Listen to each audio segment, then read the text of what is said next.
श्री सच्चिदानंद सद्गुरु साईनाथ महाराज की जय। सद्गुरु श्री साईनाथुनि शरद बाबूजी की जय। సాయి వంటి దైవంబు లేడోయి లేడోయి, ప్రజలందరి నోట సాయి నామం పలకాలి, సర్వత్రా సాయి రూపం రంజిల్లాలి, ముజ్జగాలు సాయి మహిమతో ముప్పిరిగొనాలి, సాయి పదరవళులు మన హృదయ కుహరంలోని నిశ్శబ్ద నిశీధిలో ప్రతిధ్వనించాలి. ప్రణవనాద వీచికల్లా సాయి జ్ఞాన సౌరభాలు సర్వత్రా వ్యాపించాలి. ఆ సుజ్ఞాన సౌరభాల ఆస్వాదనలో మన మనసులు మత్తెక్కాలి. సాయి ప్రేమామృత ధారలు అంతటా నిరంతరం వర్షించాలి. ఆ ప్రేమామృత ధారలలో తడుస్తూ, ఆ జ్ఞాన సౌరభాల మత్తులో ఆనందంగా నర్తిస్తూ సాయి వంటి దైవంబు లేడోయి లేడోయి అని అందరూ ఏకకంఠంతో గానం చేయాలి. అదే నా ఆశ, ఆశయం, ఆకాంక్ష. అదొక మధుర స్వప్నం. ఆ స్వప్న సాఫల్యం కోసం శ్రీ సాయినాథుని అనన్య ప్రేమతో, ఆర్ద్రతతో ప్రార్థించటమే మనం చేయగలిగింది, చేయవలసింది. Shri Babuji.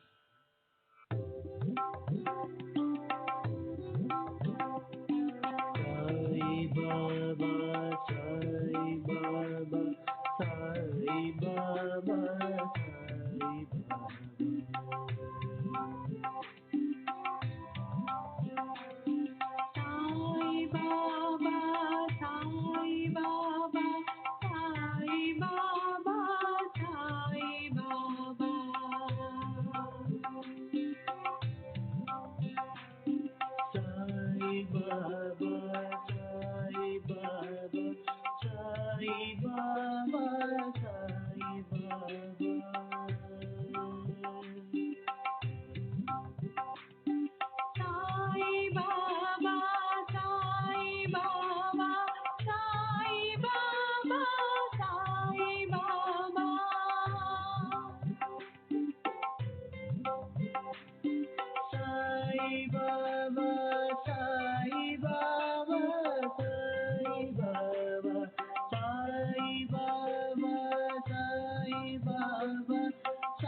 Baba, Sai Baba, Sai Baba, Sai Baba.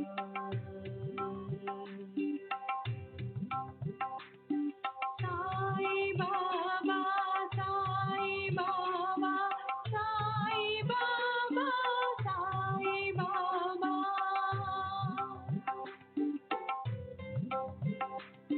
Sai Baba, Sai Baba, Sai Baba, Sai Baba, Sai Baba, Sai Baba, Sai Baba, Sai Baba, Sai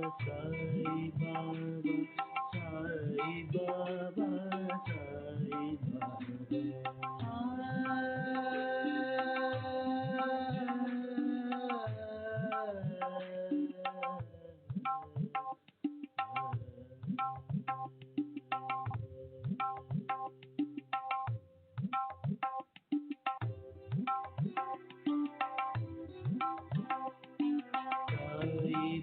Baba, Sai Baba, Sai Baba, Sai Baba, Sai Baba, Sai Baba.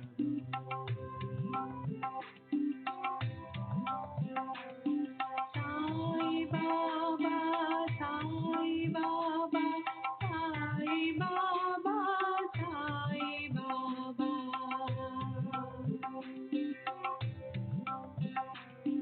Sai Baba, Sai Baba, Sai Baba, Sai Baba.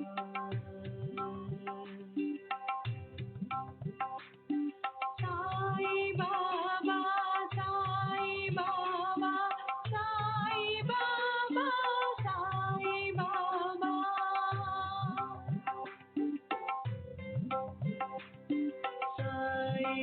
Baba, Sai Baba, Sai Baba,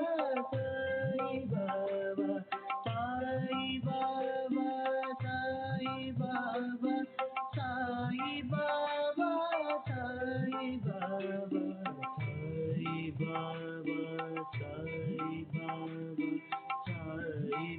Baba, Sai Baba, Sai Baba, Sai Baba, Sai Baba, Sai Baba, Sai Baba.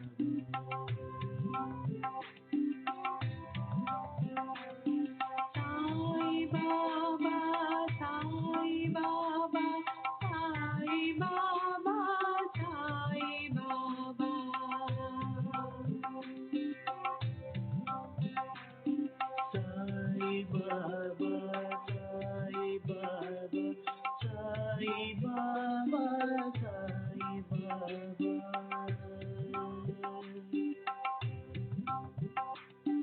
Sai Baba, Sai Baba, Sai Baba, Sai Baba.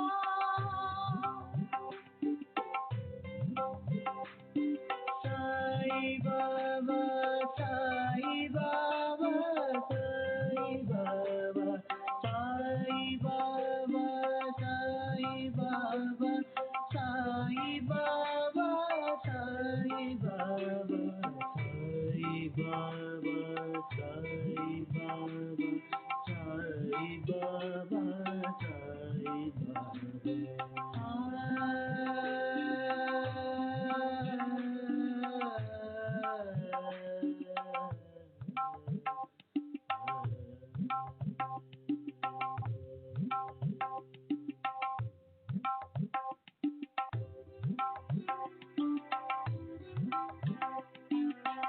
Sai Baba, Sai Baba, Sai Baba, Sai Baba, Sai Baba.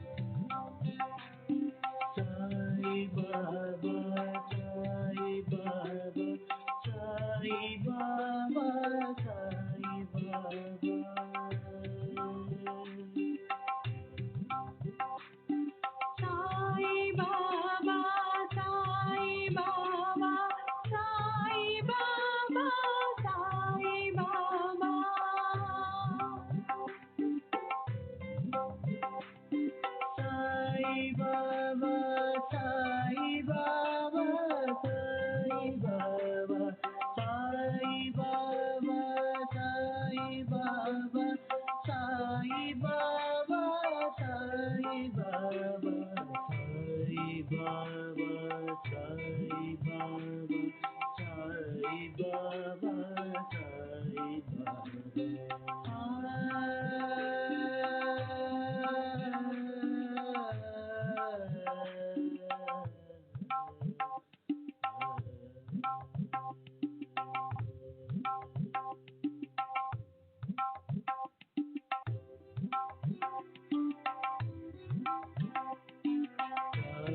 Baba, Sai Baba, Sai Baba, Sai Baba, Sai Baba.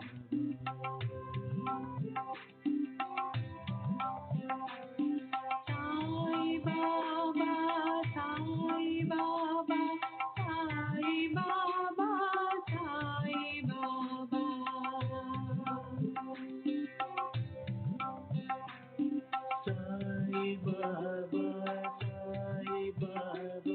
Sai Baba, Sai Baba.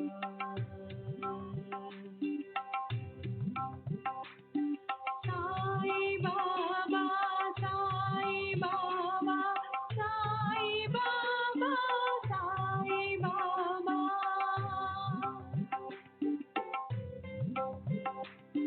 Sai Baba, Sai Baba, Sai Baba, Sai Baba, Sai Baba, Sai Baba, Sai Baba, Sai Baba, Sai Baba, Sai Baba, Sai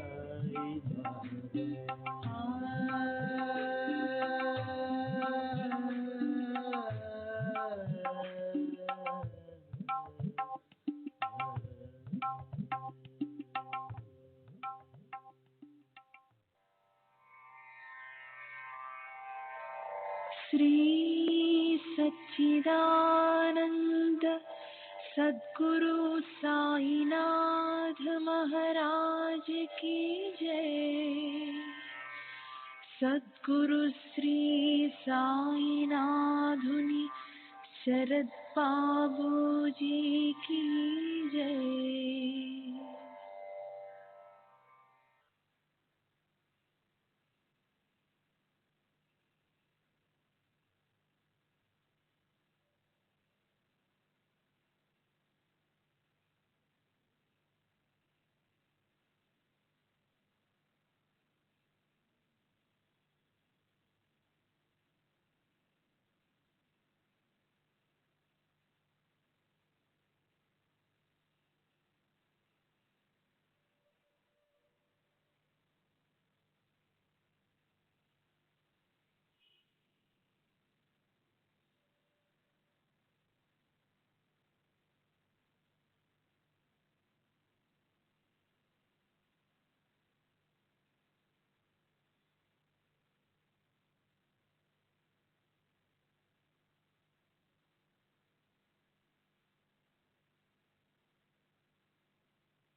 Shri सच्चिदानंद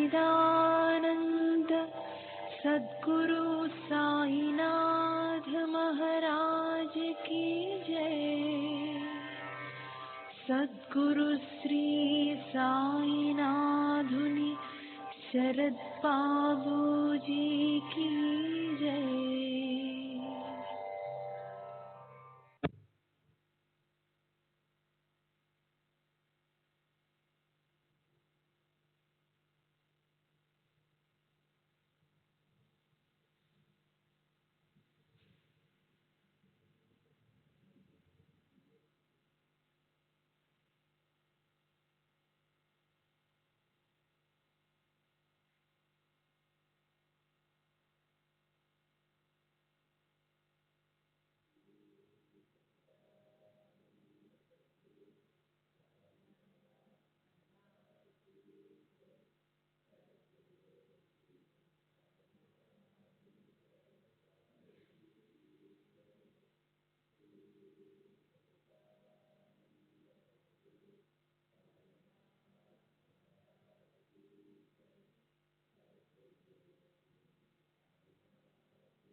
श्री सच्चिदानंद सद्गुरु साईनाथ महाराज की जय।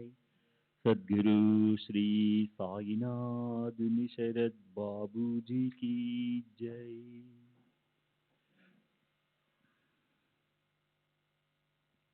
శ్రీ సాయినాథాయ నమః. శ్రీ సాయి సచ్చరిత్రము 3వ అధ్యాయం, నిన్నటి తరువాయి.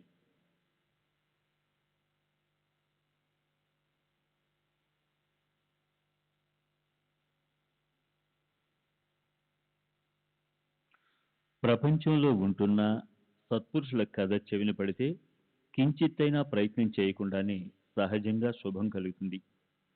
ఇక భక్తిభావంతో శ్రవణం చేస్తే ఎంత శ్రేయస్సు కలుగుతుందో శ్రోతలు తమ మంచి కోసం ఆలోచించాలి. శ్రవణం వల్ల గురు చరణాలలో ప్రేమ కలిగి క్రమంగా అత్యంత శ్రేష్టమైన సుఖం కలుగుతుంది. వేరే నిష్ఠా నియమాలు లేకుండానే పరమశ్రేయస్సు ప్రాప్తిస్తుంది. అందుకని మనసును ఇలా శ్రవణమనే నిర్బంధంలో ఉంచితే కథా శ్రవణంలో శ్రద్ధ అధికమవుతుంది. విషయ బంధనాలు వాటంతట అవే విడిపోయి పరమానందం కలుగుతుంది. బాబా యొక్క మధురవాణిని విని ఇక ఇప్పటి నుండి నరుల సేవను మాని గురు సేవలో ఉండాలని మనసులో నిర్ధారణ చేసుకున్నాను. కానీ మనసులో తపన, అతనికి ఏదో ఉద్యోగం లభిస్తుందన్న బాబా మాట జరుగుతుందా అని. బాబా మాట వ్యర్థమవడం ఎప్పుడూ జరగదు. మానవులకు సంబంధించిన సేవ లభించినా దానివల్ల నాకు మంచి జరగదు. అన్నా తనంతట తాను నా గురించి బాబాను ప్రశ్నించాడు. నిజమే, కానీ అది నా కోరిక కాదు అనటానికి లేదు. అది ప్రారంధ భోగేచ్ఛ కాదు. నా మనసులో కూడా సంసారం నిర్వహించడానికి సౌకర్యంగా ఒక ఉద్యోగం కావాలని ఉంది. సాయిబాబా వ్రేలితో బెల్లాన్ని చూపించి ఔషధాన్ని త్రాగించారు. నా భాగ్యం కొద్దీ బెల్లం ఆశతో ఆ ఔషధాన్ని త్రాగేశాను. అనుకోకుండానే ఉద్యోగం లభించింది. నేను ద్రవ్యాభిలాషతో దానిని స్వీకరించాను. బెల్లం మధురమే అయినా తినగా తినగా చివరకు మొహం మొత్తుతుంది. బాబా యొక్క ఉపదేశాలను ఆస్వాదించగా బాగా రుచిగా అనిపించాయి. ఉద్యోగం చిరస్థాయిగా ఉండేది కాదు. వచ్చిన దారే వెళ్ళిపోయింది. దాంతో శాశ్వత ఆనందాన్ని అనుభవించడానికి నన్ను బాబా అక్కడే కూర్చోబెట్టారు. ఈ చరాచరాలతో ఉన్న విశ్వం సాక్షాత్తు భగవత్ స్వరూపమే. కానీ భగవంతుడు విశ్వానికి అతీతంగా ఉండే పరాత్పర పరమాత్మ. పరమేశ్వరుడు ప్రపంచం కంటే భిన్నుడు కాడు. కానీ ప్రపంచం పరమేశ్వరుని కంటే భిన్నం. జగత్తు ఉత్పన్నమైనప్పటి నుండి అందులో చేతనాచేతన వస్తువులున్నాయి. వాటన్నింటికీ అధిష్టానం పరమేశ్వరుడు. భగవంతుని పూజా స్థానాలు ప్రతిమ, స్థండిలాది 8 రకాలు. అన్నింటికంటే గురువు శ్రేష్టం. శ్రీకృష్ణుడు స్వయం పూర్ణ బ్రహ్మ అయినా కూడా గురువు సాందీపుల చరణాలను పట్టుకున్నాడు. సద్గురువును స్మరిస్తే నారాయణుడనైన నేను ప్రసన్నుడనవుతాను. నాకంటే సద్గురు స్థవనం నాకు 1000 రెట్లు ఇష్టం అని అన్నారు. ఇలాంటి సద్గురు యొక్క విశిష్టత, మహిమ గొప్పవి. గురు భజన ఎందు ఆసక్తి లేనివాడు నిజంగా అభాగ్యుడు, పాపి. జనన మరణాలని రాకపోకల కష్టాలను అనుభవిస్తూ తన శ్రేయస్సును నాశనం చేసుకుంటాడు. జనన మరణాలు ఒకటి వెనుక ఒకటి మరల మరల ఎప్పుడు తిరుగుతుంటాయి. కనుక ఈ కథాశ్రవణం చేసి మనలను ఉద్ధరించుకుందాం. సత్పురుషుని నోటి నుండి సహజంగా వచ్చిన విషయాలు అజ్ఞానాన్ని తొలగిస్తాయి. అవి అనేక కష్టాల నుండి దాటిస్తాయి. అందువల్ల వాటిని భద్రంగా హృదయంలో సేకరించుకుందాం. ఎప్పుడు ఎటువంటి సమయం వస్తుందో, ఏమి సంభవిస్తుందో ఇదంతా అల్లామియా లీల. ప్రేమికులైన భక్తులు, ప్రేక్షకులు ఏ ప్రజ్ఞాబలం లేకుండానే సమర్థులైన సాయి సద్గురుని పొందడం దైవబలం అనుకోవాలా? ఇది కూడా వారి లీలే. ఈ గ్రంథం యొక్క ప్రయోజనాన్ని మరియు నాకు బాబా ధైర్య ప్రదానాన్ని చేయడం గురించి మనవి చేశాను. బాబా తెలియజేసిన అహం బ్రహ్మ గురించి మరియు తమ పూజను ఎలా చేయాలి అన్న విషయాన్ని గురించి సూచించమైంది. ఇప్పుడు శ్రోతలు తరువాతి అధ్యాయంలో షిరిడీలో సమర్థ సాయినాథుని అవతరణ ఎలా జరిగింది అన్న విషయాన్ని శ్రవణం చేయండి. అమాయకులు, భావికులైన చిన్న పెద్ద మీరంతా ఒక్క క్షణం ప్రపంచం నుండి బయటపడి అసాధారణమైన సాయి చరిత్రను వినండి. సాయి స్వయంగా ఏ వికారాలు లేని నిర్వికారి, అయినా అనేక పాత్రలను నటించిన అవతారి. మాయా కార్యాన్ని అనుసరించి ప్రాపంచికుల వలె వ్యవహరిస్తారు.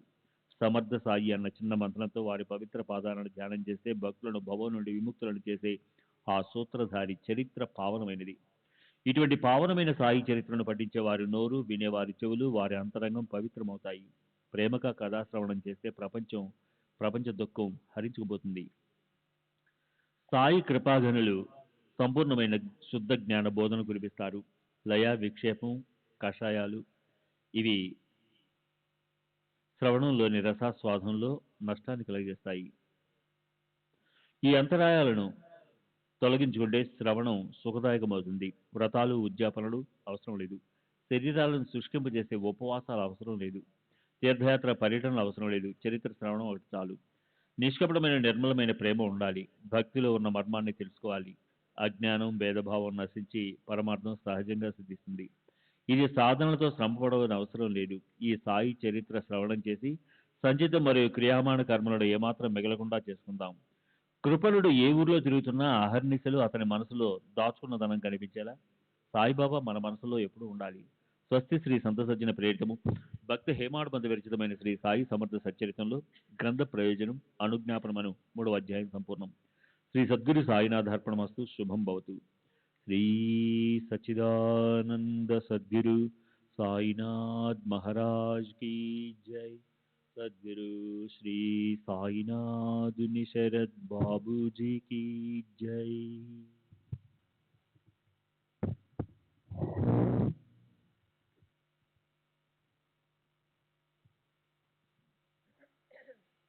శ్రీ సాయి సచ్చరిత్ర 4వ అధ్యాయం. శ్రీ గణేశాయ నమః. శ్రీ సరస్వతాయ నమః. శ్రీ గురుభ్యో నమః. శ్రీ కులదేవతాయ నమః. శ్రీ సీతారామచంద్రాభ్యాయ నమః. శ్రీ సద్గురు సాయినాథాయ నమః. గత 2 అధ్యాయాలలో మంగళచరణం మరియు ఈ గ్రంథ ప్రయోజనాన్ని గురించి చెప్పాను. గ్రంథకర్త అర్హత, గ్రంథానికి విషయానికి గల సంబంధాన్ని గురించి స్పష్టంగా వివరించడమైంది. ఇప్పుడు ఈ సాయి సత్పురుషులు పృథ్వీ అయి ఎందు నిమిత్తము అవతరించారు, ఏ కఠిన కార్యాన్ని సాధించడానికి ఈ భూలోకానికి వచ్చారు. శ్రోత మహాశయులారా, మీ చరణ ధూళినైన నన్ను కరుణించి సావధానంగా వినండి అని మిమ్మల్ని వేడుకొనటంలో నాకు బిడియం లేదు. సత్పురుషుల చరిత్రలో ఎంతో మధురం, వానిలో ఈ సాయి కథామృతము మరింత మధురం. దీన్ని సాయి యొక్క అనన్య భక్తులు సేవించి ఆనందభరితులవుతారు. బ్రాహ్మణులు ఆశ్రమ ధర్మాలను, తమ వర్ణానికి సంబంధించిన నియమాలను అలక్ష్యం చేసినప్పుడు, శూద్రులు బ్రాహ్మణులై పోవాలనుకున్నప్పుడు, ధర్మాచారులను అవహేళన చేసి వారిని శిక్షించాలనుకున్నప్పుడు, ధర్మవచనాలను ఎవరూ పాటించినప్పుడు, ఇంటింటా అందరూ పండితులమని అనుకుంటున్నప్పుడు, ఒకరిపై ఒకరు పెద్దరికాన్ని చెలాయిస్తున్నప్పుడు, ఒకరి మాట ఒకరు లక్ష్య పెట్టినప్పుడు, తినతగని వారిని తింటూ, సేవించతగని వారిని సేవిస్తూ, ఆచార విచారాలను పూర్తిగా నిర్లక్ష్యం చేస్తున్నప్పుడు, బ్రాహ్మణులు బహిరంగంగా మద్యమాంసాలను ప్రత్యక్షంగా సేవిస్తున్నప్పుడు, ధర్మ ముసుగులో లోపల అత్యాచారాలు చేస్తున్నప్పుడు, వీని కారణంగా ధార్మిక సాంప్రదాయాల్లో ద్వేషం పెరిగిపోయి ప్రజలు కష్టాలతో బాధపడుతున్నప్పుడు, బ్రాహ్మణులకు స్నాన సంధ్యాల యందు శ్రద్ధ లేనప్పుడు, కర్మనిష్ఠులు అనుష్ఠాలను విసుకుంటున్నప్పుడు, యోగులకు జపదాప ధ్యానాదులపై అయిష్టత కలిగినప్పుడు సత్పురుషులు అవతరిస్తారు. జనులు ఐశ్వర్యము, గౌరవము, భార్య, పుత్రులు వీనినే సకల సుఖాలకు సాధనాలను తలచి పరమార్థ చింతనకు విముఖులైనప్పుడు సత్పురుషులు అవతరిస్తారు. ధర్మానికి గ్లాని వాటిల్లి ప్రజలు శ్రేష్టమైన శ్రేయోప్రాప్తిని పోగొట్టుకున్నప్పుడు ధర్మాన్ని జాగృతం చేయటానికి సత్పురుషులు సహకారులై వస్తారు. ప్రజలు ఆయురారోగ్య ఐశ్వర్యాలను పోగొట్టుకొని శిష్ణోధర పారాయణులై నీతి భ్రష్టులై తమ ఉద్ధరణను లక్ష్య పెట్టినప్పుడు సత్పురుషులు అవతరిస్తారు. వర్ణాశ్రమ ధర్మాలను రక్షించడానికి, అధర్మాన్ని నశింపు చేయటానికి, దీనులను, దుర్బలను, పేదలను సంరక్షించడానికి సత్పురుషులు ఆవనపై అవతరిస్తారు. సత్పురుషులు సదా ముక్తులు, దీనోద్ధరణ యందే ఎల్లప్పుడూ ఉద్యుక్తులై ఉంటారు. వారి అవతరణ పరుల కోసమే కానీ తమ స్వార్థం కోసం కాదు. వారు ప్రవృత్తి ప్రవాహంలో కొట్టుకుని ప్రాపంచకులను నివృత్తి అనే పునాదిపై పారమార్థ మందిరాన్ని నిర్మించి తమ సహజ గతితో భక్తులను ఉద్ధరిస్తారు. ధర్మ జాగృతిని, ధర్మ కార్యాలను చేసి తమ అవతార కార్యాన్ని సాధిస్తారు. అది పరిపూర్తి కాగానే తమ అవతారాన్ని చాలిస్తారు. సకల జగతానందకరుడైన ప్రత్యేకాత్మకై పరమేశ్వరుడు, ఆ పరమేశ్వరుడే గురువు. అతడే సుఖకరుడైన శంకరుడు, అతడే నిరతసాయ బ్రహ్మస్పదుడు, నిరంతరము అభేద స్వరూపుడు, దేశకాల వస్తు భేదాలు నెరగనివాడు, పరిచేతాతీతుడు, పరస్పశాంతి, మధ్యమ వైఖరియను 4 రకాల వాణి అని వర్ణించలే కలిసిపోయింది. వేదాల చాతుర్యం ఇక్కడ పనికిరాదు. నేతి నేతి అంటూ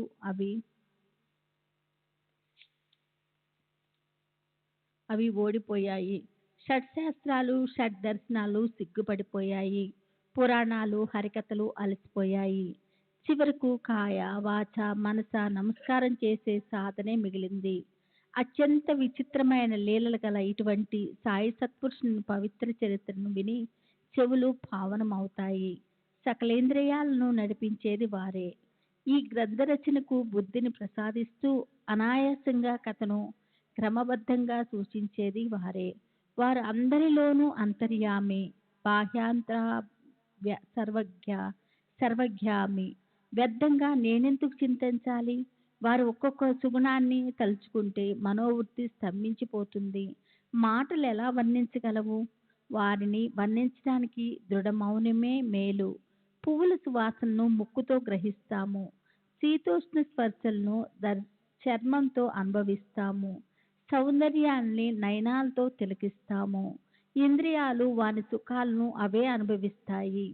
జిహ్వ పంచదార యొక్క మాధుర్యాన్ని ఆస్వాదించగలదు, కానీ ఆ అనుభవాన్ని వర్ణించలేదు. అట్లే సాయి యొక్క గుణాలను వ్యాఖ్యానించడం నాకు అశక్యము. కానీ సద్గురువును తలుచుకున్నప్పుడు వారే ప్రేరణ కలిగించి భక్తుల ద్వారా అనిర్వచనీయమైన దానిని నిర్వచించేలా చేస్తారు. ఇది కేవలం శిష్టోచారం కోసం చెప్పిన మాట కాదు, మనసులో నుండి వెడలిన మాట. అందువల్ల శ్రద్ధగా ఆలకించనని ప్రార్థిస్తున్నాను. గాణగాపురము, నరసింహవాడి, ఔదంబరు, బిల్లవడి వల్లనే పవిత్ర గోదావరి తీరాన ప్రసిద్ధమైన షిరిడి క్షేత్రం ఉంది. గోదావరి యొక్క పవిత్ర తీరం, గోదావరి యొక్క పవిత్రమైన నీరు, గోదావరి యొక్క పవిత్రమైన శీతల సమరాలు ఇవి భవతి వినాశనాలు. అఖిల జగత్తులో గోదావరి మహత్యము ప్రఖ్యాతి చెందినది. ఒకరికంటే ఒకరు గనులైన సాధు సత్పురుషుల శ్రేష్ఠులు ఇక్కడ ప్రకటమయ్యారు. ఈ గోమతి తీరంలో అనేక తీర్థాలున్నాయి. వానిలోని జలాలు పాపాలను నశింపు చేస్తాయి. గోదావరి నీటిలో స్నానం చేసిన, ఆ నీరు పానం చేసిన భవరోగాలు తొలగిపోతాయని పురాణాల్లో వర్ణింపబడి ఉంది. ఈ గోదావరి అహ్మద్ నగర్ జిల్లాలో కోపురగాం తాలూకాలో కోపురగాం సమీపాన షిరిడి మార్గాన్ని సూచిస్తుంది. గోదావరిని దాటాక ఆవల తీరాన సుమారు 3 కోసుల దూరాన నేంగాము అనే ఊరిలోనికి టాంగా ప్రవేశించగానే మన ఎదుట షిరిడి ప్రత్యక్షం అవుతుంది. నివృత్తి, జ్ఞానదేవు, ముక్తాబాయి, నామదేవు, జానాబాయి, గోన, ఈ తుకారాము, నరహరి, నర్సీబాయి, సజ్జన కసాయి, సంతమాలి మొదలగు సత్పురుషులెందరో పూర్వం ఉన్నారు. ఇప్పుడు కూడా అనేక మంది ఉన్నారు. వీరంతా వస్తైన కుటుంబం. జగతంతా మనదే అని తలిచేవారు. ప్రపంచ బాధలతో దుఃఖపడేవారికి వీరే ఆధారం. సాధువుల్లో శ్రేష్ఠుడైన రామదాసు గోదావరి తీరాన్ని వదిలి జగతోద్ధారణార్థం కృష్ణానది తీరాన ప్రకటమయ్యారు. అట్లే షిరిడి యొక్క మహాపుణ్యం కొద్దీ శ్రీ సాయి యోగీశ్వరులు జగాన్ని ఉద్ధరించడానికి గోదావరి సమీపాన అవతరించారు. పరశువేది ఇనుమును బంగారంగా మారుస్తుంది. సాధువులను పరశువేదితో పోలుస్తారు. కానీ సాధువులు భక్తులకు తమ రూపాన్ని ప్రసాదిస్తారు. అలా సత్పురుషులు అలౌకికమైన కృతార్థులు చేస్తారు. భేదభావాలను విడిచి చరాలన్నింటిలోనూ బ్రహ్మస్వరూపమే మనలో కూడా కనిపించే ఈ విశ్వం యొక్క అఖండ వైభవం బ్రహ్మదే అని, ఇలా విశ్వమంతటా కేవలం నేనే ఉన్నాను అన్న యథార్థమైన జ్ఞానం కలిగితే ఆ మధురమైన సుఖాన్ని ఎలా వర్ణించగలం? పరమానందాన్ని పొందుతారు. విశ్వమంతటా నేనే అన్న జ్ఞానం కలిగాక ఎవరితో వైరం పెట్టుకోగలము? నాకంటే అన్యులు అసలు ఎవ్వరూ లేరని తెలిసాక ఎవరి గురించి అయినా ఎందుకు భయపడతాము? మంగళవేదిలో దామాజీ, సజ్జనకాకళ్ళలో సమర్థ రామదాసు, నరసింహవాడిలో శ్రీ సచ్చిదానంద సద్గురు సాయినాథ్ మహారాజ్ की जय। सद्गुरु श्री साईनाथ निसरद बाबू जी की जय।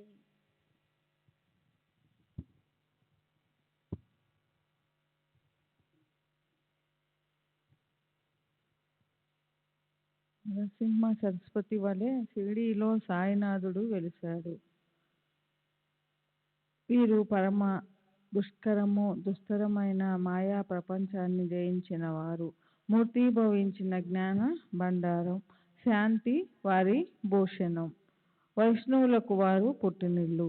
ఉదారులలో ఉదారులు. పరమార్థ వితరణలో దానకర్ణుని అవతారం.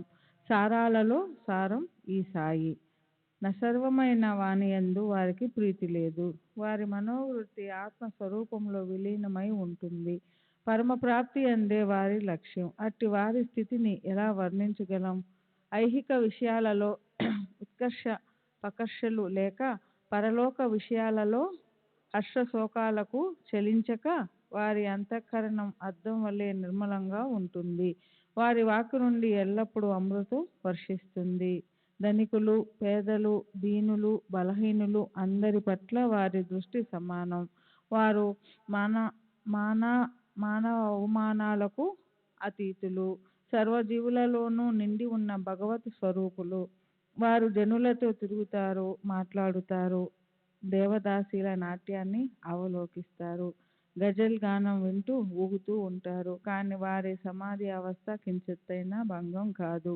అల్లా నామం వారి ముద్ర. ప్రపంచం మేల్కొన్నప్పుడు వారు నిద్రిస్తారు, ప్రపంచం నిద్రపోతున్నప్పుడు వారు మేల్కొని ఉంటారు. వారి అంతఃకరణం శాంత సముద్రం వంటిది. వారు ఏ ఆశ్రమానికి చెందినవారో నిశ్చయంగా తెలియదు. ఆచార్య వ్యవహారాల నియమాలను పాటించరు. కూర్చున్న చోటు నుండి చాలా వరకు కదలక పోయినా వారికి జరుగుతున్న వ్యవహారాలన్నీ తెలుస్తాయి. దర్బారులో వారు పైకి ఆర్భాటంగా కనిపిస్తూ అనేక విషయాల గురించి మాట్లాడడం నిత్యం జరిగేదే అయినా మౌనాన్ని వదలరు. మసీదుల గోడకు ఆనుకొని నిలబడతారు. ఉదయం మధ్యాహ్నం లెండి తోటకో లేదా చావడికో వెళ్తారు. కానీ వారు అఖండ ఆత్మస్థితి అందే ఉంటారు. నేను ఏ జన్మలో, ఏ సమయంలో, ఏ సందర్భంలో ఏ తపం చేశానో ఎరుగను. సాయిబాబా నన్ను తమ ఒడిలోనికి తీసుకున్నారు. ఇది నా తపోఫలమని అనుకుందామా అంటే నేను జన్మతః దుర్మార్గుణ్ణి. అయినా సాయి దీనవత్సలుడు. ఇది వారి తరగని కృప. వారు సిద్ధకోటిలోని వారైనా సాధకుని వలె ప్రవర్తించేవారు. నిరభిమానంగా అత్యంత వినయంతో అందరి మనసులను రంజింపజేసేవారు. ఏకనాథ్ పైఠానుని జ్ఞానదేవ్ అలిందిని పావనం చేసినట్టుగా సాయిబాబా షిరిడీ క్షేత్రాన్ని మహిమా సంపన్నం చేశారు. అనుదినం అనాయాసంగా బాబా యొక్క పాదాలను ముద్దు పెట్టుకొని వారి పాదధూళిని మస్తకంపై ధరించిన షిరిడీలోని తృణ పాషాణాల ధన్యం. ఆ షిరిడీయే మన పండరిపురం. షిరిడీయే పూరి జగన్నాథం మరియు ద్వారకా నగరం. షిరిడీయే గయా, కాశీ విశ్వేశ్వరుని వారణాసి, రామేశ్వరం కూడా షిరిడీయే. షిరిడీయే మన బదరీ కేదారం, నాసిక్లోని త్రయంబకం. షిరిడీయే మహాకాళేశ్వరుని ఉజ్జయిని మరియు మహాబలేశ్వరుని గోకర్ణం. షిరిడీలో సాయితో సమగమమే మనకు ఆగమ నిగమాలు. ప్రపంచంలోని బాధలన్నిటినీ ఉపశమింపజేసేది షిరిడీయే. పరమార్థానికి అత్యంత సుగమమైనది షిరిడీయే. సాయి సమర్థుని దర్శనమే మనకు యోగ సాధనం. వారితో సంభాషణ మన పాప ప్రక్షాళనం. వారి చరణ సంవాహనమే మనకు త్రివేణి సంగమ స్నానం. వారి చరణ తీర్థ సేవనమే విషయ వాసనల నిర్మూలనం. వారి ఆజ్ఞ మనకు వేద వచనం. వారి విభూది ప్రసాదాల సేవనం అన్ని విధాల పుణ్య పావనం. సాయియే మనకు పరబ్రహ్మ. సాయియే మనకు పరమార్థం. సాయియే శ్రీకృష్ణుడు. సాయియే శ్రీరాముడు. మన శాశ్వత ఆశ్రయం కూడా శ్రీ సాయియే. సాయి స్వయం ద్వంద్వాతీతం, సదా బ్రహ్మ అయి సుఖంలో పొంగిపోక దుఃఖంలో కృంగిపోకుండా వారు ఎల్లప్పుడూ స్వస్వరూపంలో స్థితులై ఉంటారు.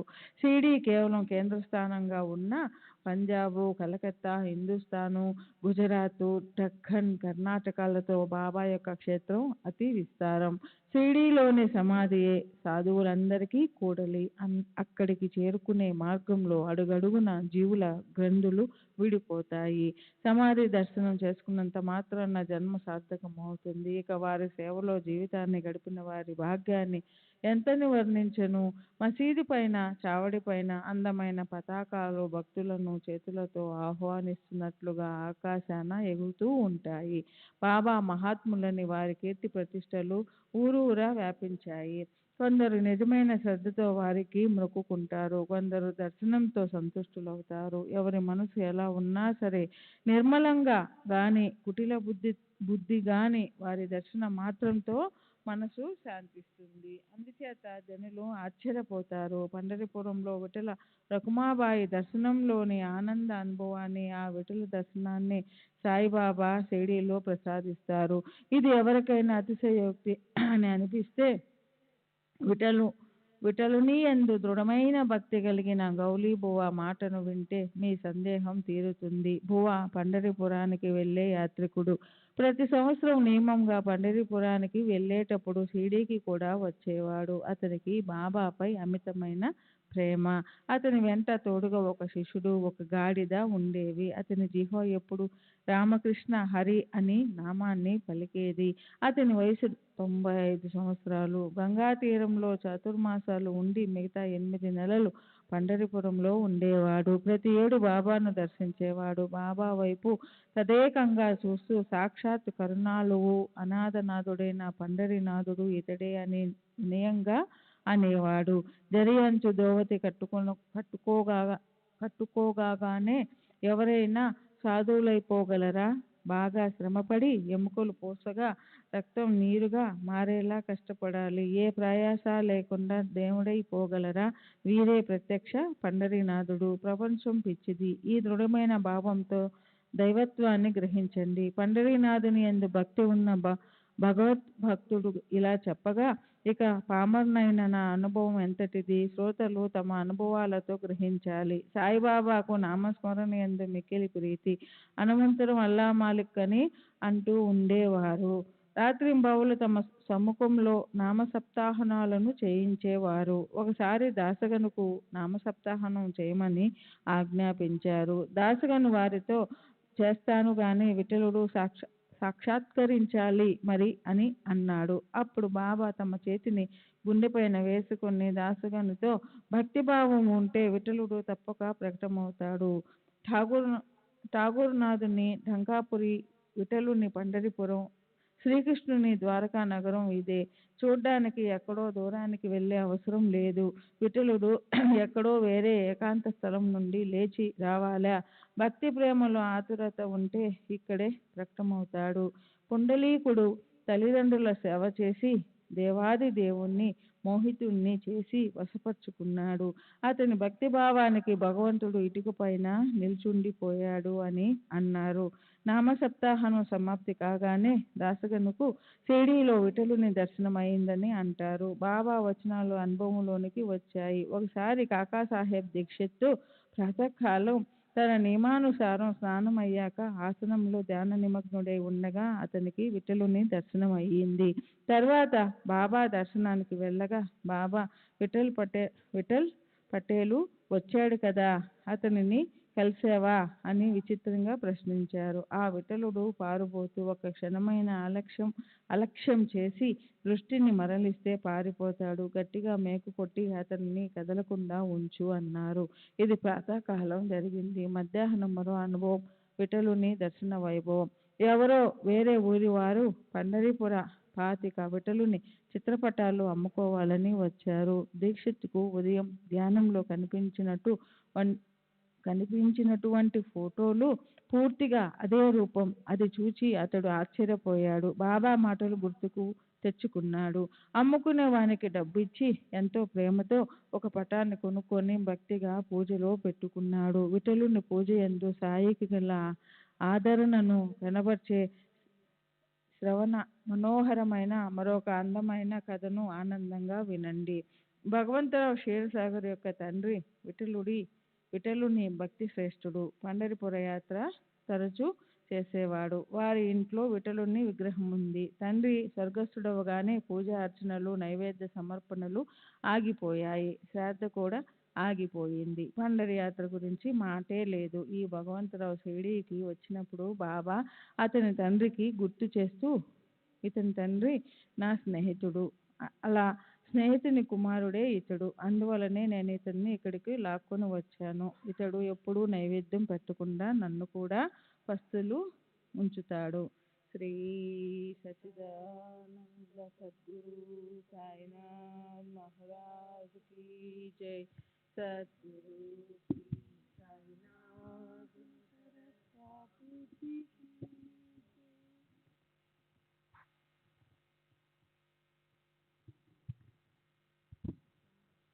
అందుకే ఇతన్ని షిరిడీకి తీసుకువచ్చాను.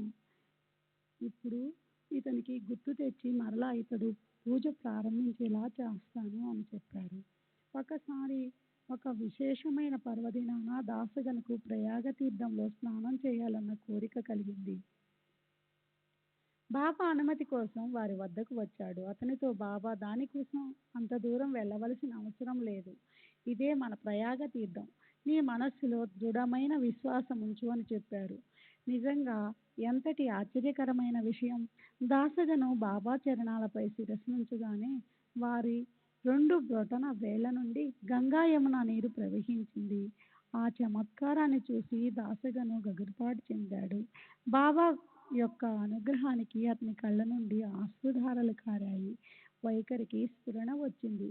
అతనిలో ప్రేమ ఉప్పొంగి బాబా యొక్క అఘటిత లీలలను, అగాధ శక్తిని వర్ణించి తృప్తి చెందాడు. దాసగనుని ఈ మధుర రచనలోని ప్రసాదిక పదాల కూర్పును శ్రోతలకు తెలియజేసి వారి కుతూహలాన్ని తీరుస్తాను.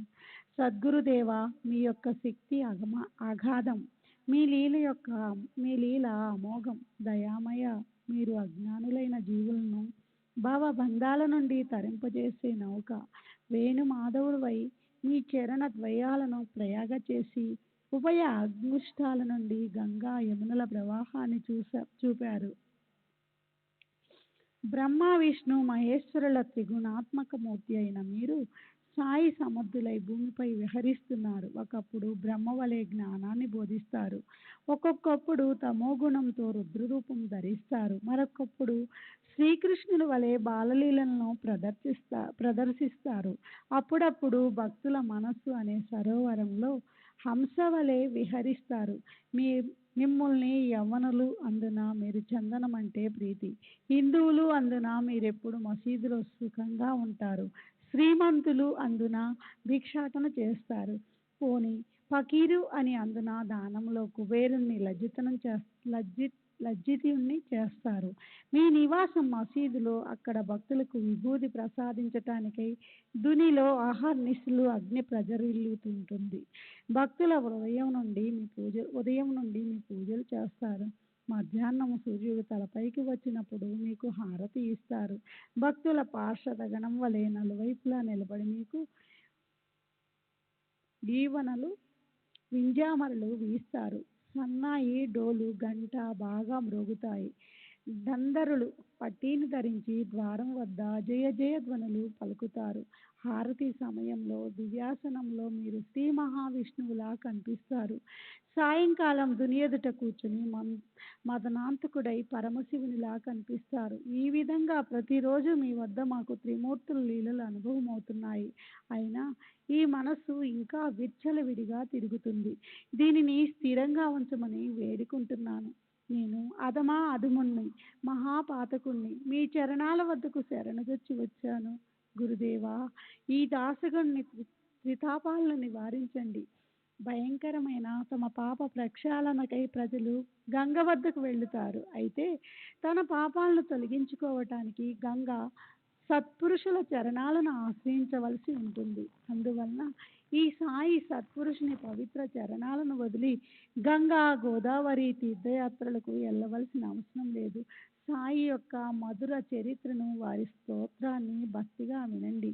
భాగ్యవశాత్తు భీమారది నదిలో గోనాయికి, నామదేవు భగీరథి నదిలో ముత్యపు చిప్పల్లో తమలాకు కబీర్ లభించారు. అట్లే శ్రీ సాయిబాబా 16 ఏళ్ల తరుణ వయసులో మొదట షిరిడి గ్రామంలో వేప చెట్టు క్రింద భక్తుల కొరకు ప్రకటమయ్యారు. అప్పటికే వారు బ్రహ్మజ్ఞాని. వారి స్వప్నమందైన విషయ వాసనలు లేవు.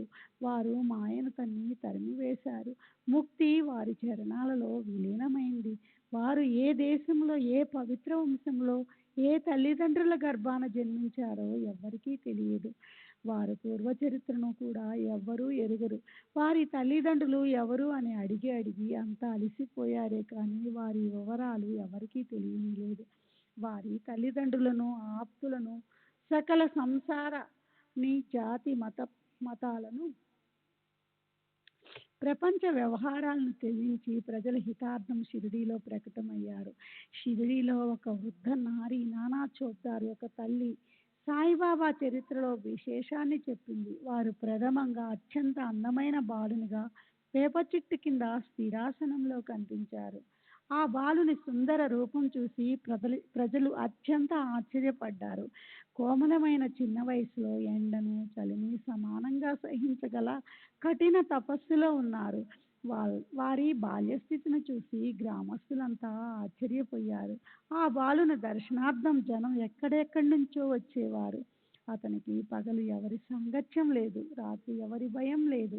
ఈ బాలమూర్తి ఎక్కడి నుంచి వచ్చాడా అని అందరికీ ఆశ్చర్యం. అత్యంత ఆకర్షణీయమైన అతని రూపురేఖలు చూస్తుంటే హృదయంలో ప్రేమ ఉప్పొంగేది. అహర్నిశలు వేప చెట్టు కిందనే కానీ ఎవరి ఇల్లు వాకిలి ఎరుగురు. మనోహరమైన రూపంలో ఆ పసిబాలుడు పగలు రాత్రి ఆరుబయట ఎలా ఉండగలుగుతున్నాడా అని అందరికీ ఆశ్చర్యం. పైకి బాలుని వలె కనిపించిన అతని చర్యలు అందరికీ ఆశ్చర్యం కలిగించేలా గొప్పవారి కంటే కూడా గొప్పగా ఉండేవి. అతడు మూర్తీభవించిన వైరాగ్యం యొక్క పూర్ణావతారం. ఒకరోజు ఒక విచిత్రం జరిగింది. ఇద్దరి ముగ్గురికి ఖండోబా ఆవేశమై వారు ఊగుతుంటే జనం వారిని ఇలా అడిగారు: దేవా ఖండోబా, ఇతడు ఏ భాగ్యవంతుల బిడ్డ? ఎక్కడి నుండి ఇక్కడికి వచ్చాడు? నువ్వేమైనా శోధించి తెలియచెయ్యి అని ప్రశ్నించారు. ఖండోబా దేవుడు వెళ్ళి గుణపం తెచ్చి నేను చూపించిన స్థలంలో తవ్వండి, ఈ బాలుని వివరాలు తెలుస్తాయని చెప్పాడు. అప్పుడు ఆ గ్రామ శివార్లలో వేప చెట్టు కింద గుణపంతో తవ్వగా అక్కడ ఇటుకలు కనిపించాయి. ఆ ఇటుకలు వరుసగా తొలగించాక తిరగలి క్రింది భాగం కనిపించింది. శ్రీ సచ్చిదానంద సద్గురు సాయినాథ్ మహారాజ్ की जय। सद्गुरु श्री साईनाथ शरद बाबू जी की దానిని పక్కకు జరపగా ఒక సాగరం, దాని లోపల వెలుగుతున్న 4 ప్రమిదలు ఒక సొరంగం, దాని లోపల వెలుగుతున్న 4 ప్రమిదలు కనిపించాయి. సున్నం గచ్చుతో నిర్మించిన ఆ భూగృహంలో గోముఖం, పీట, అందమైన మాలలు ఉన్నాయి. ఈ స్థలంలో ఈ బాలుడు 12 సంవత్సరాలు తపస్సు చేశాడని ఖండోబా దేవుడు చెప్పాడు. జనమంతా ఆశ్చర్యపోయి ఆ బాలుని గురించి ప్రశ్నించారు. కానీ ఆ బాలుడు సంబంధం లేని కథనే చెప్పాడు. ఇది మా గురువు యొక్క స్థానం, అతి పవిత్రమైన నా ప్రదేశం. నా మాట విని దీనిని ఇట్లే భద్రపరచండి అని చెప్పాడు. అలా బాబా చెప్పిన దాన్ని వారు విన్నారు. బాబా సంబంధం లేని కథను చెప్పారు అని నా నాలుక ఎలా అంటుంది? నాకు ఆశ్చర్యం కలిగింది. బాబా విషయంలో ఇలాంటి అవగాహన ఏమిటి? కానీ ఇప్పుడు నాకు అర్థమైంది, అది వినోదం అయి ఉంటుంది అని. మొదటి నుండి బాబా వినోద ప్రియులు. ఈ భూగృహం వారి ఆలయమే అయి ఉండవచ్చు. అయినా గురువుదని చెప్పితే పోయేదేముంది? తన మహత్యం ఏం తగ్గిపోతుంది అని అలా చెప్పి ఉంటారు. తరువాత బాబా ఆజ్ఞానుసారం అది బాబా గురుస్థానమని మునుపటి వలనే ఇటుకలను పేర్చి ఆ భూగృహాన్ని, సొరంగాన్ని మూసివేశారు. బాబాకు అశ్వర్థ, ఔదుంబర వృక్షాల వలె ఆ వేప చెట్టు పైన అత్యంత ప్రీతి, అత్యంత గౌరవం కూడాను. మహల్సాపతి మొదలైన షిరిడి గ్రామంలోని వృద్ధులు బాబా యొక్క గురువుగారి సమాధి స్థానమని అక్కడ వందనం చేసేవారు. ఆ సమాధి సన్నిధిలో బాబా 12 సంవత్సరాలు మౌనంగా తపస్సు చేశారన్న వార్త ప్రజలలో ప్రసిద్ధి చెందింది. ఇక్కడ వేప చెట్టుతో సహా సమాధికి నలువైపులా ఉన్న స్థలాన్ని బాబా భక్తుడు సాఠే కొని భవనాన్ని నిర్మించాడు. ఈ భవనం ఒక్కటే వచ్చేపోయే యాత్రికులకు అక్కడ ఉన్న వసతి గృహం. సాఠే వేప చెట్టు చుట్టూ అరుగు, దక్షిణోత్తరంగా భవనాన్ని నిర్మించాడు. ఉత్తరాన మెట్లు కట్టుతుండగా ఈ గృహం కనిపించింది. మెట్ల క్రింద దక్షిణాభిముఖాన ఒక చక్కటి గూడు ఉంది. దాని ఎదుట అరుగు మీద భక్తులు ఉత్తరాభిముఖంగా కూర్చుంటారు. గురువారాలు, శుక్రవారాలు సూర్యుడు అస్తమించే సమయంలో అక్కడ అలికి శుభ్రం చేసి సాంబ్రాణి ధూపం వేస్తే శ్రీహరి సుఖాలను ప్రసాదిస్తాడు. ఇది నిజమైన అతిశయోక్తి కాదు కదా అని శ్రోతల మనసులలో సంశయం కలుగుతుంది. ఇవి సాయి నోటి నుండి వచ్చిన మాటలు. ఇవి నా చెవులతో విన్న మాటలు. ఇవి నేను కల్పించినవి కావు. అందుచేత అణుమాత్రమైనా సందేహించకండి. ఈ మాటలను ప్రత్యక్షంగా విన్నవారు ఈనాటికి ఉన్నారు. అటు తరువాత దీక్షిత్ భవనం నిర్మాణమైంది. దాని వలన భక్తులు బస చేయడానికి ప్రశస్తమైన సదుపాయం కలిగింది. తరువాత అతి తక్కువ వ్యవధిలోనే అక్కడ ఒక రాతి భవనం కూడా నిర్మాణమైంది. భక్తి శ్రద్ధలు మూర్తీభవించినట్లుగా దీక్షిత్ మొదటి నుండి పుణ్యకార్యాలలో కీర్తి గడించినవాడు. ఇంగ్లాండుకు ప్రయాణమై వెళ్ళినప్పుడు అక్కడ పారమార్థిక బీజం నాటుకున్నాడు. దీనిని విన్న శ్రోతలకు సంశయం కలగడం సహజం. మధుర, కాశీ, ద్వారకా వంటి పుణ్యక్షేత్రాలు కాక ధర్మబాహ్యమైన ఆంగ్లేయుల భూమి పరమార్థదాయకం ఎలా అయింది అని శ్రోతలకు సంశయం కలగడం సహజం. దాన్ని పోగొట్టుకుంటే కౌతుకం కలుగుతుంది. ఇక్కడ కొంచెం విషయం మారుతుంది. అందరూ క్షమించాలి. కాశీ, ప్రయాగ, బదరి, కేదార్, మధుర, బృందావనం, ద్వారక మొదలగు యాత్రలు చేసిన పుణ్యం దీక్షిత్కు ముందే ఉంది. అంతేకాక తల్లిదండ్రుల పుణ్యం వలన అమితమైన భాగ్యం కొద్దీ పూర్వార్జిత పుణ్యఫలం కారణంగా సాయి దర్శనం కలిగింది. ఈ దర్శనానికి మొదటి కారణం ప్రారబ్ధం వల్ల కలిగిన కుంటితనం. ఇంగ్లాండ్లో ఉండగా కాలు జారి పడ్డాడు. ఇది పైకి అశుభం వలె అనిపించినా నిజానికి పరిణామం శుభప్రదమైంది. అలా గురువు సన్నిధికి చేరుకోగల యోగం సంభవించి దానివల్ల పుణ్యకర్మల ఫలితంగా దుర్లభమైన సాయి యొక్క సాన్నిధ్యం లభించింది. నానా చాందోర్కర్తో కలవటంతో సాయిబాబా కీర్తి చెవులలో పడింది. అతనితో చాందోర్కర్ సాయి దర్శనంలోని విశిష్టతను చూడు, నీ కుంటితనం వెంటనే పోతుంది అని చెప్పాడు. కానీ దీక్షిత్ తన కాలి కుంటితనాన్ని ఒక లోపంగా భావించలేదు. మనసులోని నిజమైన కుంటితనాన్ని పోగొట్టమని సాయిబాబాను కోరాడు. చర్మం, ఎముకలు, రక్తమాంసాల సముదాయమైన మానవ శరీరం ప్రపంచంలో క్షణభంగురం. కాలి కుంటితనం ఉంటే ఏం నష్టం? క్రీస్తు శకం 1909వ సంవత్సరం నవంబర్ 2వ తారీఖున దీక్షిత్కు మొదటిసారిగా పుణ్యపావనమైన సాయినాథుని దర్శనం లభించింది. తరువాత అదే సంవత్సరం అతడు డిసెంబర్ నెలలో మరలా శ్రీవారి పునర్దర్శనానికి షిరిడీ వెళ్ళాడు. అప్పుడు అతని మనసులో అక్కడే ఉండిపోవాలనే కోరిక కలిగింది. 25 షేర్లు అమ్మి యాత్రికుల సదుపాయానికి ఒక రేకుల షెడ్డును కట్టించాలని అతనికి ముందు అనిపించింది. కానీ తర్వాత ఒక భవనం నిర్మించాలని నిశ్చయించుకున్నాడు. తరువాత సంవత్సరం ఒక శుభముహూర్తాన రాళ్లతో పునాది వేశారు. డిసెంబర్ 9వ తారీఖున బాబా అనుమతిని తీసుకొని అదే సుముహూర్తమని పునాది పని చేశారు. ఆహ్వానించిన రాణి దీక్షిత్ సోదరుడు కూడా ముందుగానే వచ్చి ఆ సుముహూర్తానికి అక్కడే ఉన్నాడు. దాదాసాహెబ్ కాపడ్దే అంతకుముందే అక్కడ ఉన్నాడు. ఇంటికి తిరిగి వెళ్ళడానికి బాబాను అనుమతిని కోరడం అతనికి కష్టమైంది. డిసెంబర్ 10వ తారీఖున కాపర్దేకు ఇంటికి వెళ్ళడానికి, దీక్షిత్ భవనానికి పునాది వేయటానికి బాబా ఆజ్ఞ అయింది. ఈ రోజు యొక్క మరో గొప్ప విషయం, ఆ రోజు నుండే చావడిలో పరమ భక్తి శ్రద్ధలతో సేజారతి ప్రారంభమైంది. శ్రీ సచిదానంద సద్గురు సాయినాథ్ మహారాజ్ కీ జై. సద్గురు శ్రీ సాయినాథ్. తరువాత క్రీస్తు 1311వ సంవత్సరం శ్రీరామనవమి సుముహూర్తాన గృహప్రవేశ శుభకార్యం విధి పురస్పరంగా జరిగింది. అక్కడ తరువాత శ్రీమంతుడైన బూటి అమితమైన డబ్బు వెచ్చించి భవనాన్ని నిర్మించాడు. సాయిబాబా యొక్క శరీరం అక్కడ విశ్రమించడం వలన అతని ధనం సదుపయోగమై సార్థకమైంది. ఈ విధంగా ఒక్కటైనా లేని చోట 3 భవనాలు తయారయ్యాయి.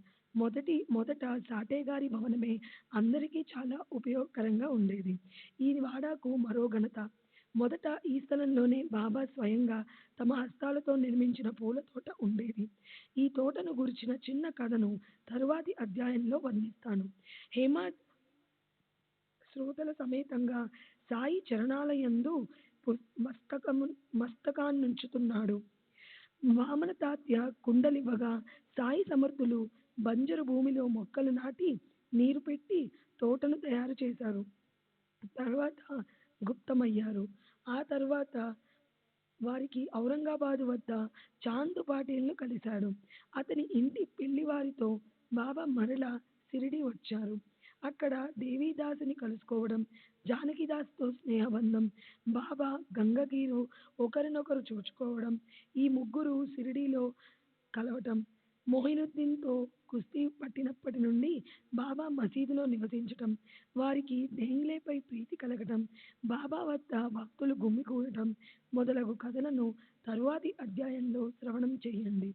ఇప్పుడు హేమాడ్ సాయికి అనన్య శరణజొచ్చి సాష్టాంగ నమస్కారం చేస్తున్నాడు. స్వస్తి శ్రీ సంత సజ్జన ప్రేరితము భక్త హేమాడపంతు విరచితము అయిన శ్రీ సాయి సమర్థ సచ్చరితంలో సాయి సమర్థావతరణమును 4వ అధ్యాయము సంపూర్ణం. శ్రీ సద్గురు సాయినాథార్పణమస్తు. శుభం భవతు.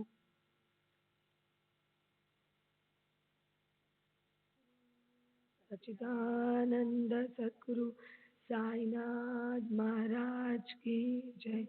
सद्गुरु श्री साईनाथ शरद बाबू जी की जय. శ్రీ సాయి సచ్చరితం 5వ అధ్యాయం. శ్రీ గణేశాయ నమః. శ్రీ సరస్వత్యై నమః. ఇప్పుడు పూర్వ కథానుసంధానం. బాబా షిరిడీలో గుప్తమై చాందు పాటీలుతో మరలా షిరిడీకి వచ్చిన కథను వినండి. బాబా స్వయముగా నీరు మోసి తోటను పెంచడం, గంగా గీరాది సాధువుల సమ్మేళనం మొదలగు పావన కథలలోని విశేషాలను వినండి. కొంతకాలం వరకు గుప్తంగా ఉన్న రత్నం వలె బాబా మహమ్మదీయుల పెళ్లివారితో పాటు మరలా షిరిడీలో ప్రవేశించారు. వారి రాకకు ముందే దేవీదాసు అక్కడుండేవాడు. తరువాత జానకీదాసు బైరాగి కూడా అక్కడ ఉండడానికి వచ్చాడు. ఇదంతా ఎలా సంభవించింది సవిరంగా చెబుతాను. శ్రోతలు సావధానులై శ్రద్ధగా వినండి. ఔరంగాబాద్ జిల్లాలోని ధూప్ అనే చిన్న గ్రామంలో చాందుపాటీలు అనే మహమ్మదీయ భాగ్యశాలి ఉండేవాడు. అతడు ఔరంగాబాదులో పర్యటిస్తుండగా అతని గుర్రం ఒకటి తప్పిపోయింది. 2 నెలలు దాని జాడ తెలియలేదు.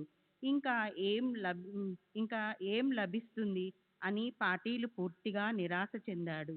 గుర్రం గురించి చాలా దుఃఖించాడు. గుర్రపు జీను భుజాన వేసుకొని తిరుగుదారి పట్టాడు. ఔరంగాబాదు నుండి 4.5 కోసుల దూరము ముందుకు వెళ్ళగా అక్కడ మామిడి చెట్టు కింద ఈ రత్నం కనిపించారు.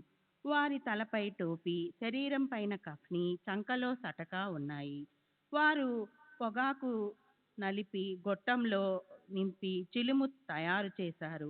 అక్కడ ఆశ్చర్యకరమైన విచిత్రం జరిగింది. చాందుపాటీలు దారిన వెళుతుండగా ఆ పకీరు అతనిని పిలిచినట్లు విన్నాడు. ఒరే బాబు, నీడలో కూర్చుని చిలుం పీల్చు, ముందుకు వెళ్ళు అని అన్నారు. ఆ ఫకీరు ఈ జీను ఎక్కడిది అని ప్రశ్నించారు. ఇది తప్పిపోయిన నా గుర్రానిది అని పాటేలు చెప్పాడు. వెళ్ళి ఆ కాలువ దగ్గర వెతుకు అని ఫకీరు చెప్పారు. వెంటనే అక్కడ గుర్రం దొరికింది. చాందు పాటీలు ఆశ్చర్యపోయాడు. ఆ అవలియా లభించారు. వీరి చర్యలకు అంతులేదు. వీరిని మానవులని అనలేం అని పాటీలు మనసులో అనుకున్నాడు.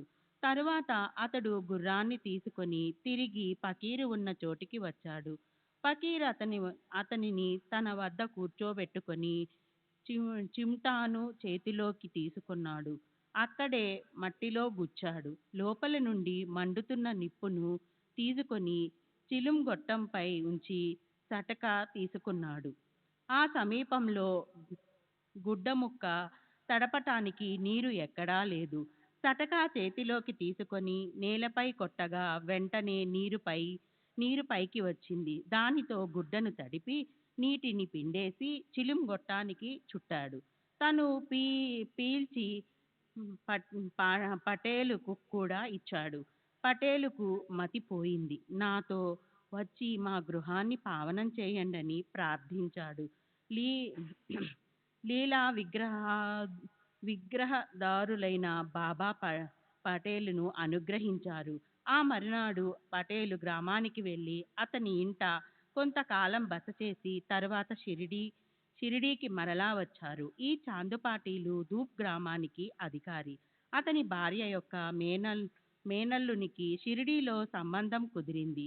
యుక్త వయస్సు రావడం వలన చాందుబాయి పాటిల్ భార్య మేనల్లుడినికి షిరిడీలోని వధువుతో లగ్నం నిశ్చయమైంది. గుర్రపు బండ్లు వెంట పెండ్లివారు షిరిడీకి బయలుదేరారు. చాంద్బాయి పైన ప్రేమతో బాబా కూడా పెళ్లివారితో కలిశారు. లగ్నం అయిపోయింది. శ్రీ సచ్చిదానంద సద్గురు సాయినాథ్ మహారాజ్ కీ జై. సద్గురు శ్రీ సాయినాథుని శరత్ బాబూజీ కీ జై.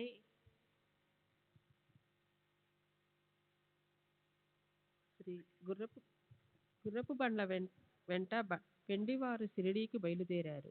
చాంద్బాయి పైన ప్రేమతో బాబా కూడా పెళ్లివారిలో కలిశారు. లగ్నం అయిపోయింది. పెళ్లివారు వెనక్కు వెళ్ళిపోయారు. కానీ బాబా ఒక్కరే షిరిడీలో ఉండిపోయారు. ఆ ఉండటం అక్కడే ఉండిపోయారు. అలా షిరిడి భాగ్యం ఉదయించింది. సాయి సనాతనులు అవినాశి. వారు హిందువు కాదు, ముసల్మాను కాదు. జాతి మతాలు కులగోత్రాలు లేని రూపం. ఆత్మజ్ఞానం వారి స్వరూపం. సాయి సాయి అని ప్రజలు అంటారు. అయితే అది వారి పేరా? రండి సాయి అని వారిని బహుమాన పురస్కారంగా సంబోధించినదే అది. ఖండోబా దేవాలయం వద్ద మహల్సాపతి పొలంలో పెళ్లివారితో మొదట బాబా దిగిన రోజే ఈ పేరు వచ్చింది. అది మొదట మహల్సాపతికి చెందిన పొలం. తరువాత అది అమీన్బాయిది అయింది. పెళ్లివారు ఇక్కడే మరీ వృక్షం క్రింద దిగారు. ఖండోబా దేవాలయ ప్రాంగణంలో బళ్ళనన్నిటినీ పొలంలో విప్పగా అక్కడ పెళ్లివారితో పాటు బాబా కూడా దిగారు. ఈ బాలపకీరు బండి నుండి దిగగానే మొట్టమొదట మహల్సాపతి దృష్టిలో పడగా రండి సాయి అని వారి ఎదుటికి వెళ్ళాడు. అప్పటి నుండి వారికి ఆ పేరు ఉండిపోయింది. అలా అప్పటి నుండి జనులు వారిని సాయి సాయి అని పిలవడం మొదలుపెట్టారు. వారికి నామకరణం అలా జరిగింది. అక్కడ వారు చిలిం త్రాగారు. మసీదులో ఉండసాగారు. దేవీదాసు సహవాసంతో షిరిడీలో ఆనందంగా ఉన్నారు. ఒకప్పుడు చావడిలో కూర్చునేవారు. మరొకప్పుడు దేవీదాస్ సాంగత్యంతో, మరొకప్పుడు మారుతి దేవాలయంలోనూ స్వేచ్ఛగా ఉండేవారు. ఈ దేవీదాసు షిరిడీ గ్రామంలో బాబా కంటే ముందుగానే వచ్చి ఉన్నారు. ఆ తరువాత షిరిడీకి మహానుభావుడైన జానకీదాస్ గోసావి వచ్చాడు. ఈ జానకీదాసు వద్దకు సాయి మహారాజు వెళ్ళి మాట్లాడుకుంటూ కూర్చునేవారు. లేదా సాయి మహారాజు ఉన్న చోటికి జానకీదాసు వచ్చి కూర్చునేవాడు. ఆ ఉభయులలో చాలా ప్రేమ ఉండేది. వారు నిత్యం నియమంగా సమావేశమయ్యేవారు. అలా వారి సమాగమం అందరికీ పరమానందంగా ఉండేది. అట్లే మరో ప్రసిద్ధి చెందిన వైష్ణవ భక్తుడు గృహస్థు పునతాంబే నివాసి గంగాగిర్ షిరిడీకి తరచూ వచ్చేవాడు. సాయి రెండు చేతులతోనూ మట్టి కుండను పట్టుకొని బావి నుండి నీరు మోసుకొని రావటం చూచి మొదట గంగాగిరు ఆశ్చర్యపోయాడు. అలా సాయిని ముఖాముఖి చూసి ఈ అమూల్య రత్నాన్ని పొందిన షిరిడీ ప్రజలు భాగ్యవంతులు, వారు ధన్యులు అని స్పష్టంగా చెప్పాడు. ఈ రోజు ఇతడు భుజాన నీరు మోస్తున్నాడు, కానీ ఇతడు సామాన్యుడు కాదు. ఈ క్షేత్రం యొక్క పుణ్యం ఏదో ఉండబట్టే ఈ స్థలంలో లభ్యమయ్యాడు అని చెప్పాడు. అలాగే ఆనందనాథ్ అనే పేరుతో ప్రఖ్యాతి చెందిన మరొక సాధువు కూడా సాయి అద్భుతమైన కృత్యాలు చేస్తారని భవిష్యాన్ని తెలియచేశాడు. బాగా ప్రసిద్ధి చెందిన ఇతడు యవలా గ్రామంలో మఠాన్ని స్థాపించాడు. ఒకసారి కొంతమంది షిరిడీ వాస్తవుల వెంట షిరిడీ వచ్చాడు. ఆనందనాథ్ అక్కలకోట మహారాజ్ శిష్యుడు. సాయిని చూచి ఇతడు ప్రత్యక్ష వజ్రం. ఈ రోజు ఇక్కడ పెంటకుప్ప మీద ఉన్న ఇతడు రాయి కాదు, రత్నం అని ఆనందనాథ్ పలికిన మాటలు బాబా యొక్క కౌమార అవస్థలో చెప్పినవి. ఈ నా మాటలను గుర్తుంచుకోండి, ఇవి మీకు తరువాత గుర్తుకు వస్తాయి అని భవిష్యాన్ని చెప్పి అతడు యవలాకు వెళ్ళిపోయాడు. తరుణ వయసులో సాయి తల వెంట్రుకలను పెంచుకునేవారు. ఎప్పుడూ ముండనం చేసుకునేవారు కాదు. పహిల్వాను వలె దుస్తులను ధరించేవారు. రహతాకు వెళ్ళినప్పుడు బంతి మరియు జువ్వి మొక్కలను తెచ్చి బంజరు భూమిలో స్వహస్తాలతో నాటి వానికి నియమంగా నీరు కూడా పోసేవారు. వారి భక్తుడు వామనతాత్య ప్రతిరోజు వారి కోసం 2 పచ్చి కుండలను నివ్వగా బాబా తమ చేతులతో నీరు పోసేవారు. ఆ కుండలతో బావి నుండి నీరు తమ భుజంపై మోసుకుని వచ్చి మొక్కలకు పోసి సూర్యుడు అస్తమించాక కుండలను తీసుకుని వెళ్ళి వేప చెట్టు క్రింద ఉంచేవారు. అవి పచ్చివి అవటం చేత క్రింద పెట్టిన వెంటనే అక్కడికక్కడే పగిలిపోయేవి. మరునాడు తాత్య మరో 2 కొత్త కుండలు నిచ్చేవాడు. కాలిన కుండ కొన్నాళ్ల పాటు నిల్వ ఉంటుంది. కానీ బాబాకు పచ్చివే కావాలి. కుమ్మరివానికి శ్రమ లేకుండా కాలని కుండలనే తీసుకుని వాని విలువను ముందుగానే చెల్లించేవారు. ఈ విధంగా 3 సంవత్సరాలు శ్రమపడగా ఎందుకు పనికిరాని ఆ స్థలంలో ఉద్యానవనం తయారయింది. ఆ స్థలానికి మంచి యోగం పట్టింది. ఇప్పుడు ప్రజలు ఆ భవనాన్ని ఉపయోగించుకుంటున్నారు. ఇక్కడే వేప చెట్టు క్రింద బూయి అను ఒక భక్తుడు అక్కల్కోట స్వామి యొక్క పాదుకలను సాధకులు పూజించాలనే ఉద్దేశంతో స్థాపించాడు. అతడు తన ఉపాస్య దైవమైన అక్కల్కోట స్వామి సమర్థ పటాన్ని నిత్యం నియమనిష్టలతో పూజించేవాడు. అక్కల్కోట వెళ్ళి స్వామివారి పాదుకలను దర్శనం చేసుకోవాలని, భక్తిగా పూజోపచారాలను సమర్పించుకోవాలని అతనికి సంకల్పం కలిగింది. ముంబై నుండి బయలుదేరాలని ప్రయాణానికి సిద్ధం చేసుకుని అక్కడికి ఆ మర్నాడు వెళ్ళాలన్న నిశ్చయం మారి షిరిడీ మార్గం పట్టాడు. కారణం, అతడు ప్రయాణం అవ్వాలని తలచిన ముందు రోజు అతనికి స్వప్నంలో ప్రస్తుతం నా స్థానం షిరిడీలో, నీవు అక్కడికి వెళ్ళు అని స్వామి సమర్థ ఆజ్ఞాపించారు. వారి ఆజ్ఞను శిరసావహించి ముంబై నుండి ప్రయాణమై షిరిడీ వెళ్ళి అక్కడ 6 నెలలు ఆనందంగా గడిపే భాగ్యాన్ని పొందాడు. పూర్ణ నిష్ఠావంతుడైన బాయి తనకు కలిగిన ఈ దృష్టాంతం చిరస్మరణీయంగా ఉండాలని వేప చెట్టు కింద పాదుకలు స్థాపించాడు. శక సంవత్సరం 1834లో శ్రావణ మాసం శుక్లపక్ష పర్వకాలంలో స్వామి పాదుకలను వేప చెట్టు క్రింద భక్తి ప్రేమలతో స్థాపించారు. ఒక శుభముహూర్తాన దాదా కేల్కర్ చేతుల మీదుగా విధి విధానాలతో శాస్త్రోక్తంగా ఉపాసనీ మహారాజ్ స్వయంగా పాదుకలను స్థాపింపచేశారు. తరువాత ఈ పాదుకల పూజ్య వ్యవస్థను బ్రాహ్మణుడైన దీక్షిత్ చేసేవాడు. ఇతర ఏర్పాట్లను సగుణమేర్ చూసేవాడు. ఇది పాదుకల కథ. ఈ విధంగా ఏ వికారాలు లేని సత్పురుషులు పరమేశ్వరుని ప్రత్యక్ష అవతారాలు. లోక కళ్యాణానికి, జగత్తును ఉద్ధరించడానికి వీరు అవతరిస్తారు. కొంతకాలం జరిగిన తరువాత ఆశ్చర్యకరమైన సంఘటన జరిగింది. శ్రద్ధగా శ్రవణం చేస్తే శ్రోతలకు విచిత్రంగా అనిపిస్తుంది. తమలపాకులను అమ్ముకునే మొహిద్దీన్ బాయ్ అనే వానికి బాబాకు మధ్య వివాదం ఏర్పడి అది కుస్తీకి దారితీసి ఇద్దరూ పరస్పరం పోట్లాడారు. ఇద్దరూ చతురులైన పహిల్వానులే. అయినా విధి ఎదుట ఎవరి బలం సాగదు. బలవంతుడైన మొహిద్దీన్ చేతుల్లో బాబా పరాజితులయ్యారు. అప్పటి నుండి నిశ్చయించుకుని బాబా తమ దుస్తులన్నీ మార్చేశారు. లంగోటిని కట్టుకుని కపినీని తొడుక్కున్నారు. తలకు రుమాలును చుట్టుకున్నారు. వారికి కూర్చోవటానికి ఆసనం గోనెపట్ట, పడుకోవటం కూడా గోనెపట్టపైనే. పాత చింకి గుడ్డలను ధరించి వానితోనే సంతృప్తి చెందేవారు. మహారాజు పదవి కంటే పేదరికం శ్రేష్టం. పేదరికం అసలైన రాజరికం. ఐశ్వర్యం కంటే పేదరికం 1,00,000 రెట్లు శ్రేష్టం. అల్లాబాయి పేదల బంధువు అని బాబా ఎల్లప్పుడూ అంటుండేవారు. గంగాగీర్ కూడా ఇలాంటి స్థితికి లోనయ్యాడు.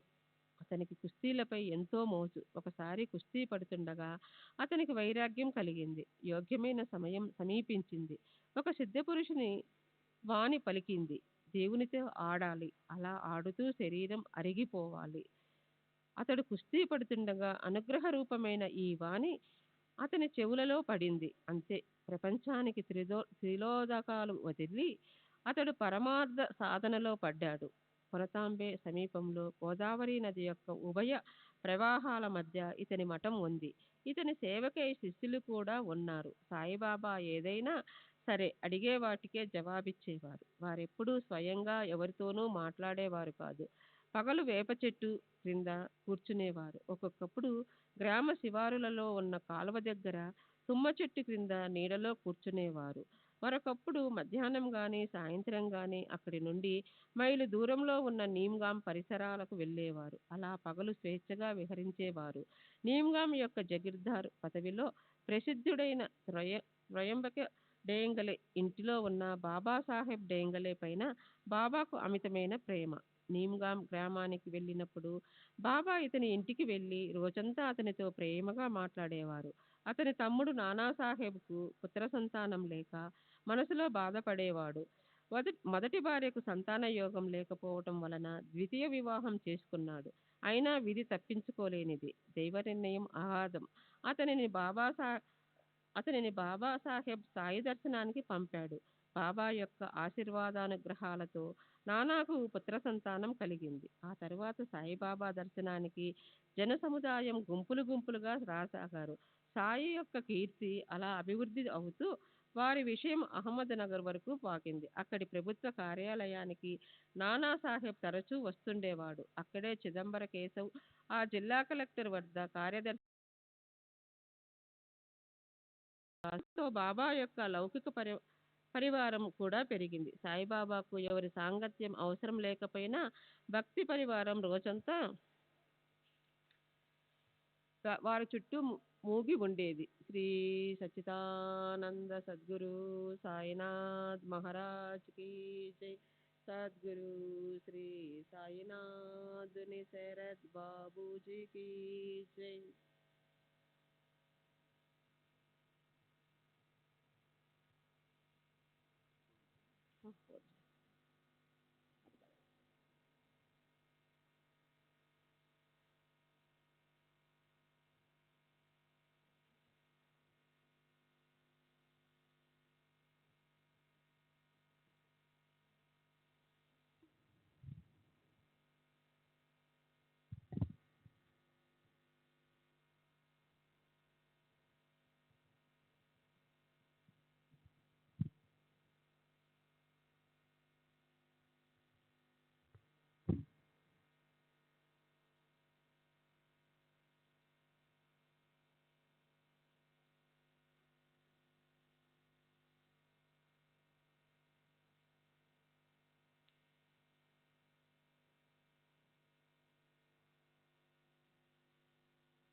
శ్రీ సచ్చిదానంద సద్గురు సాయినాథ్ మహారాజ్ की जय.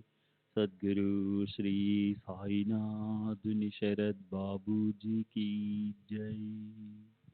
साई रहम नजर करना, बच्चों का पालन करना. साई रहम नजर करना, बच्चों का पालन करना. जाना तुमने जगत पसार, सब ही झूठ जमाना. जाना तुमने जगत पसार, सब ही झूठ जमाना. साई रहम नजर करना, बच्चों का पालन करना. साई रहम नजर करना, बच्चों का पालन करना. मैं अंधा हूँ बंदा आपका, मुझसे पद दिखलाना. मैं अंधा हूँ बंदा पुकार मुझसे पद दिखलाना, साई रहम नजर करना, बच्चों का पालन करना, साई रहम नजर करना, बच्चों का पालन करना। दास गण कहे अब क्या बोलूं, थक गई मेरी रसना, दास गण कहे अब क्या बोलूं, थक गई मेरी रसना, साई रहम नजर करना, बच्चों का पालन करना, साई रहम नजर करना, बच्चों का पालन करना।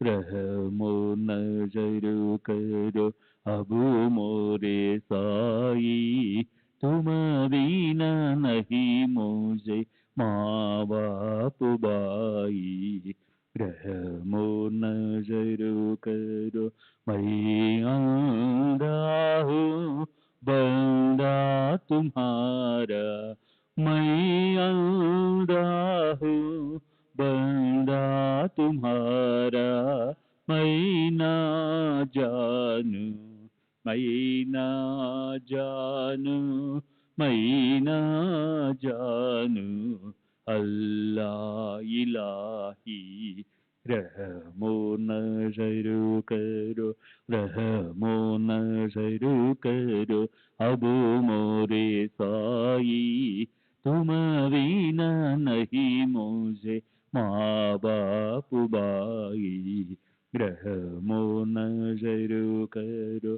काली जमाना मैंने गमाया, काली जमाना मैंने गमाया, साथी आखिर का, साथी आखिर का, साथी आखिर का, तुम बिना कोई, रहमो नजर करो, रहमो नजर करो अब मोरे साई, तुम बिना नहीं मुझे माँ बाप भाई, रहमो नजर करो अपने मस्जिद का झाड़ू गणो है, अपने मस्जिद का झाड़ू गणो है,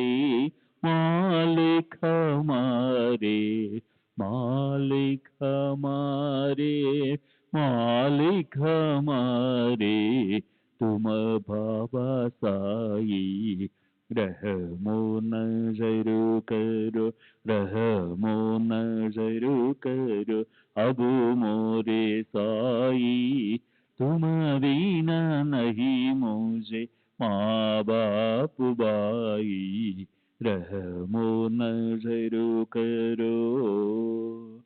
श्री सच्चिदानंद सद्गुरु साईनाथ महाराज की जय। सद्गुरु श्री साईनाथ निशरद बाबू जी की जय।